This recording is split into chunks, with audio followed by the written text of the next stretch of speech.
King of the Ring, June 13th in Dayton. We see the Steiner Brothers and the Smoking Guns beat Money Inc. and the Head Shrinkers.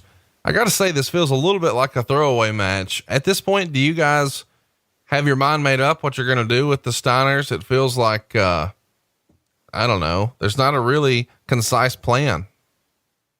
Sure there is. We wanted to get the tag team titles on them, and it was do it where on a pay-per-view where you're going to have a smaller audience, or do it on television with the larger, more eyeballs. So get them on the pay-per-view, get them on payday, and move on. So it feels like a throwaway match, but the next night they do exactly what you said. The Steiner Brothers beat Money Inc. to win the tag team titles, but then they lose it back on a house show on June 16th. So they win the belts on the 14th and then lose them on the 16th.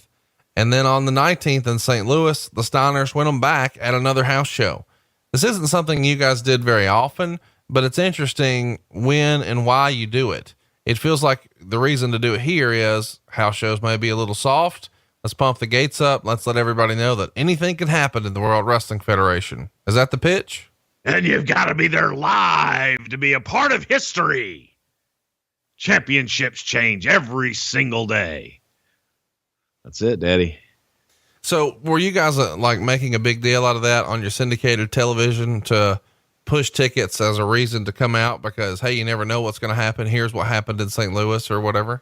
Sure. We were doing also highlights on some of the cable shows of a little bit more from the house shows. We had cameras there in select dates where we would tape things and then put them back on the, like the Mania shows. And oh my God, this happened in St. Louis, and by God, from there. Who would make the call to send a camera crew to a house show? And would you use a local cameraman, or would you send one of your WWF television camera guys on the road? No, we would make the call, and we would usually make the call if we were going to do something special like that ahead of time, and we would send one of our own guys. But the other sell on that too, when we didn't do that and we did the title changes, was you should have been there because our cameras were not there. And the only way that you would have seen it is being there live. So it's kind of interesting. Very quickly in the span of a week here, the Steiners are a 2-time tag team champion. And then they are busy. I mean, real busy through the rest of June and July. They're working mostly with Money Inc. And I found it kind of interesting that in New Haven on the 28th, they had a special guest referee in Sergeant Slaughter. I've always been curious when you have a one-off like this, where just randomly there's a name from the past as a special referee, almost with no build up or explanation. Is that just as an added attraction to sell tickets? Sure. And Sarge lived in New Haven. Oh, so there you go. Since he's local, just come on down. Yeah. Through July, they're working a lot. The 5th, the 6th, the 10th, 11th, 17th, 18th, 23rd, 24th, 29th, 30th, 31st, and then on into August on the 1st, 2nd, 3rd, 4th, and 6th. Usually working with Money Inc. Of course, the Steiners winning every time, or the Head Shrinkers with the Steiners winning every time. We do get a kind of an interesting match here on August 12th in Providence. The Steiners would get a win over Yokozuna and Bam Bam Bigelow. So they retain their titles here, but it seems like a very interesting match because Yokozuna is a top guy. Bigelow is also, a WrestleMania main eventer, believe it or not. What do you think? Should that match have been on a Raw or a pay-per-view? I don't remember seeing much of this Bam Bam Yoko tag team. No, it was an attraction. Providence is a unique market because Providence is smack dab in the middle of Boston, Hartford, and you've got in the New England territory. You run those towns on a regular basis. Providence gets a bit of the Boston television as well as the Hartford, New Haven television. So they get a little bit of everything. So you had to kind of program Providence and Boston and Hartford so that they didn't overlap. And Providence usually got the better show out of that. We talked a little bit about the Undertaker a minute ago. And we know Yokozuna and Undertaker were pretty tight behind the scenes.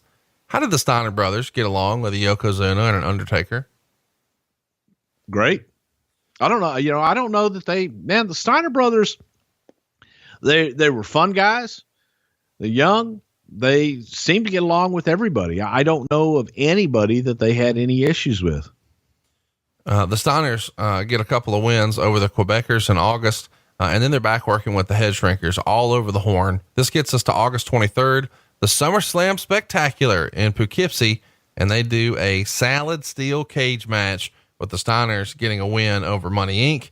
And of course, a week later, it's the real SummerSlam 93 from Auburn Hills. Here we would see the Steiners beat the Heavenly Bodies, which is kind of interesting because it's Dr. Tom Prichard and Jimmy Del Rey. How does this match come together? Goddamn motherfuckers. Trying to work with Jim Cornette. Jim Cornette was doing Smoky Mountain Wrestling at the time. We were interested in bringing Jimmy in to help us out, and we were looking to help Cornette out, take some of his top guys like the Heavenly Bodies and Rock and Roll, some different people, be able to spotlight them on our television show, put Jim on our show to help his Smoky Mountain promotion, give them some national exposure. We also would like, for me, I wanted Jim to come in and help in the office and be a part of the creative process. So this was an entry, and we knew that Jimmy Del Rey and Tom would give the Steiners a great match. I thought they did. How did your brother enjoy working with the Steiners? I think he was excited to be up in the WWF. I don't know that anybody, the Steiners were easy. I don't know that they ever had a bad match with them. Hey, it's Conrad Thompson here to tell you a little more about what adfreeshows.com is all about. Get early, ad-free access to more than a dozen of your favorite wrestling podcasts every single week, starting at just $9. That's less than 20 cents an episode each month. And yes, you can listen to them all directly through Apple Podcasts or your regular podcast apps. How easy is that? Ad-free shows also has thousands of hours worth of bonus content and docuseries like Title Chase, Eric Fires Back, Conversations with Conrad, and The Insiders. Plus new series like The Book with David Crockett, Monday Mailbags with Mike Chioda and Nick Patrick, and a whole lot more. And you want to talk about early? You can't get any earlier than listening to the shows live. You can be a part of the live studio audience as we record the podcast. Plus, ride shotgun alongside your favorite childhood heroes for live watch-alongs, Q&As, and other interactive experiences every single month. Come on now, see for yourself what thousands of other wrestling fans from around the world have discovered, that adfreeshows.com is the best value in wrestling. Check it out today, and hey, when you do, the first week is completely free. adfreeshows.com.